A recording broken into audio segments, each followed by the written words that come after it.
back to the channel. I haven't turned just a basic bowl for quite a few weeks, so that's what I want to do today, just turning a bowl. It's going to be a beautiful one because we've got this beautiful figured ash blank, which is, the grain on this is just absolutely spectacular, so it's going to be great fun to turn. It does have a slight flaw though. It's got these cracks, these shakes going through it, which some of them are quite deep. I've put a prong in there, so we need to sort out with something with those first, otherwise they're going to interrupt the turning and they can be dangerous. So I'm going to get a prong, open these up what I can, and then we're going to put some resin inside just to secure them, just to keep them safe, and then we'll start turning.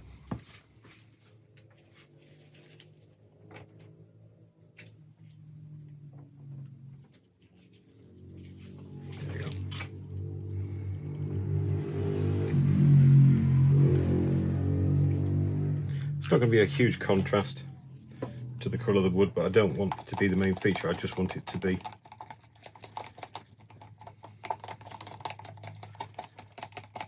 there and nothing else, nothing to stand out.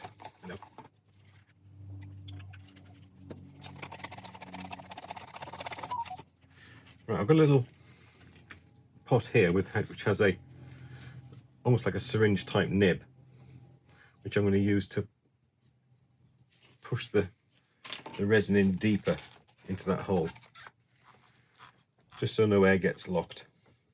This is the difficult bit, pouring it into the little hole.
I'm not going to fill these, I'm just going to shove it in just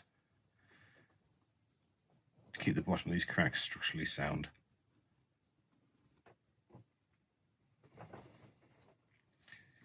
All happy in there?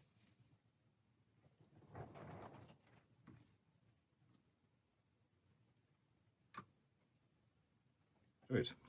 Right, now because we don't have a lot of room for error here when I'm mounting this faceplate, I've used a hole punch to get the centre. I'm going to sit drive spur in the centre on that hole and slide that over the top. And that way, hopefully when we screw it in, we've got it as close to centre as we can. Right, so drill, get some screws.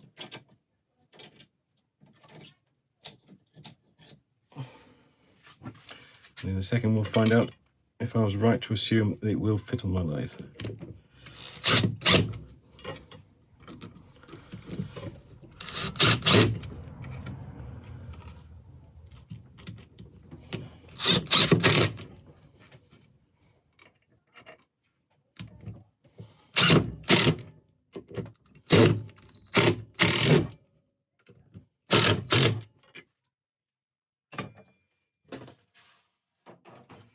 Right, drum roll please.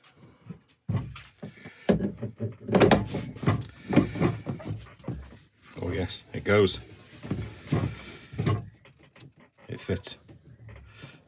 There is not a 1/4 inch gap, but that'll do it. Now, because it is so large, my tool rest won't fit all the way around, so I'm going to have to work at it all from this side all the way through. So we'll start out, I'm going to sharpen up the ball gouge and we'll start getting this round.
start to take shape.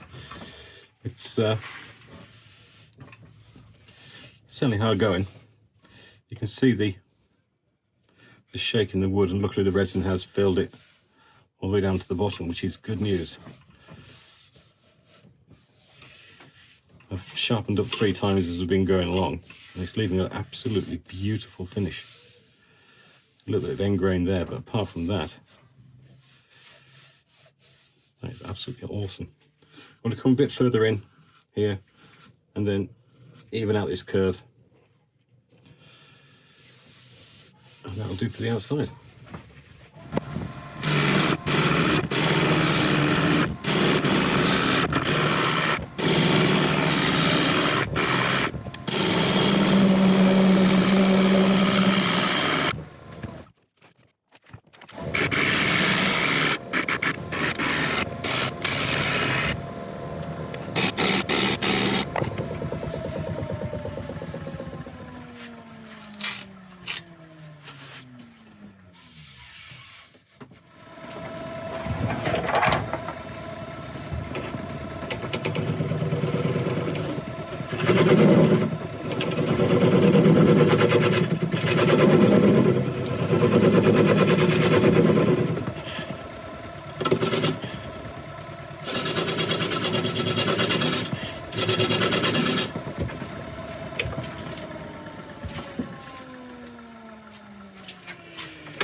Time for some sanding.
Just sharpen up again and put a glove on the left hand because this bowl gouge is getting a bit hot.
start sanding. I'm not going to make you sit through that. I'll just get on it and I'll bring you back when that's done.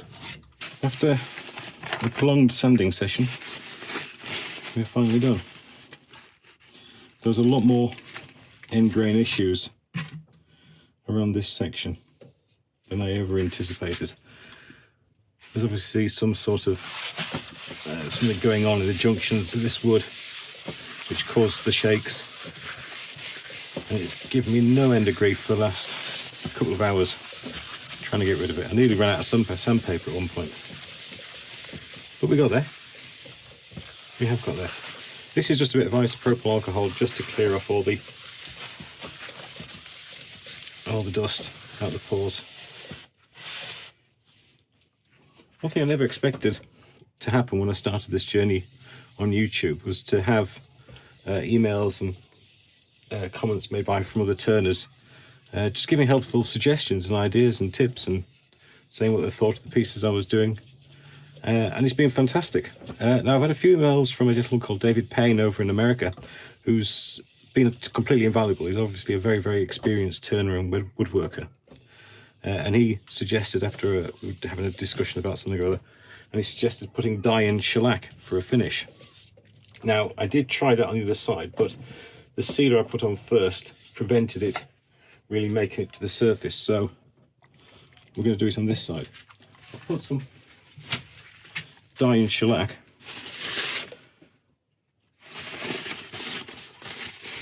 It won't hide the grain, but it should accentuate it.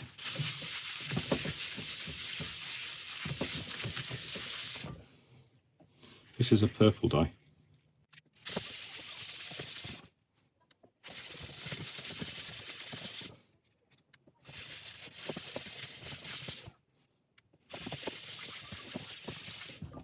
I love the way it's sitting into the grain. I think that's the problem that I had on the back, because the sealer I used was shellac based. It kind of, well, it sealed it, so it didn't take in like this. Just look at the rim. That's looking beautiful.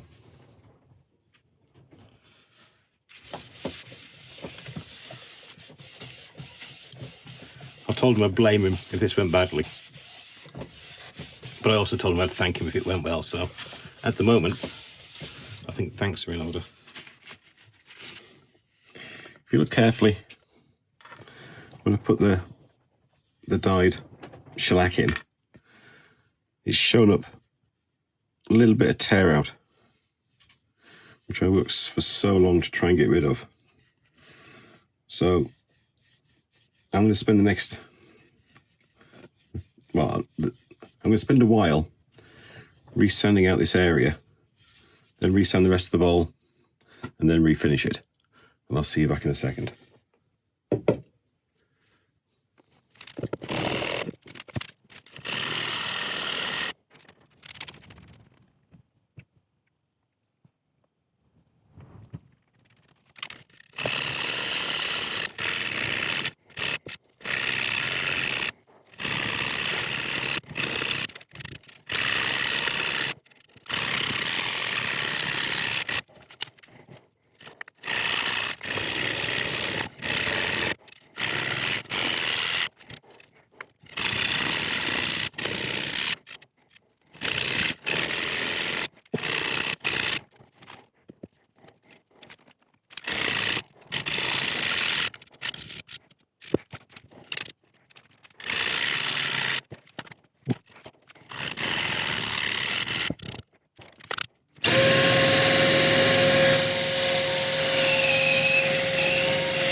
lot happier now. I finished this yesterday, and I've been looking at it and looking at it thinking, I've got to redo it. I checked the video back and it didn't look too bad on the video, but when you know something's there and it's not right, you've got to do something about it. So, as I didn't do, one thing I didn't also like was the job I did on the shellac finish. If I'd done the whole bowl on it, I'd have been more settled, but as I messed up on the reverse, I'm just going to do a normal shellac finish on this side. So quick bit of isopropyl just to clear out the pores, and then we'll seal it, and then we'll put a shellac finish on it.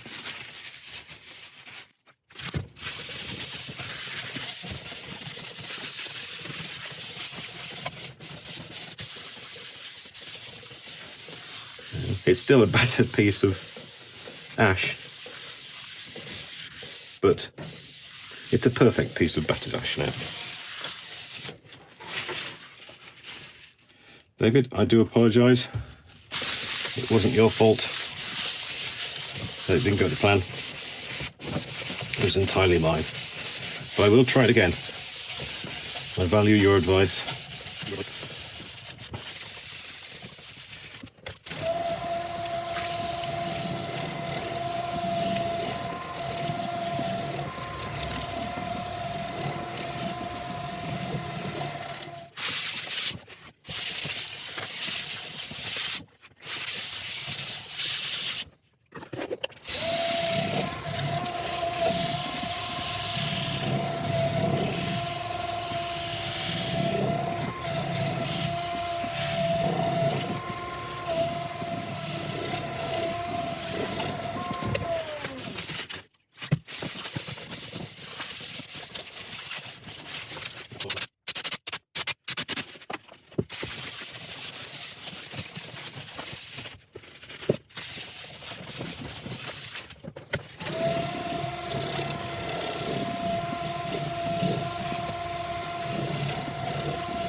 Let's see what we've done.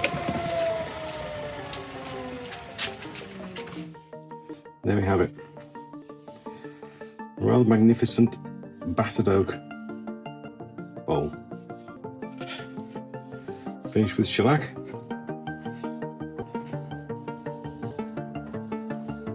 It's perfectly sanded as it could be. The marks you see here, that's just part of these shakes that have affected this tree during its life. Well, a few lessons learned, but always admit to your mistakes and rectify them if you can. Sometimes it's impossible to fix a bowl, but if it can be fixed, it deserves to be fixed. At least I know now I can put my maker's mark on the bottom and be happy that I've done the best job I can. Anyway, well, I'm getting all philosophical on you. If you enjoyed the video, please feel free to leave a thumbs up and hit the subscribe button. And if you make a comment as well, then you'll be entered into a giveaway when we get to 1,000 subscribers. So I'm just getting mesmerised by this bit of wood and the grain here, which is just absolutely gorgeous. I hope you can see that on the camera. Right, okay, that's it from me. Thank you very much indeed for watching, and I'll see you next time.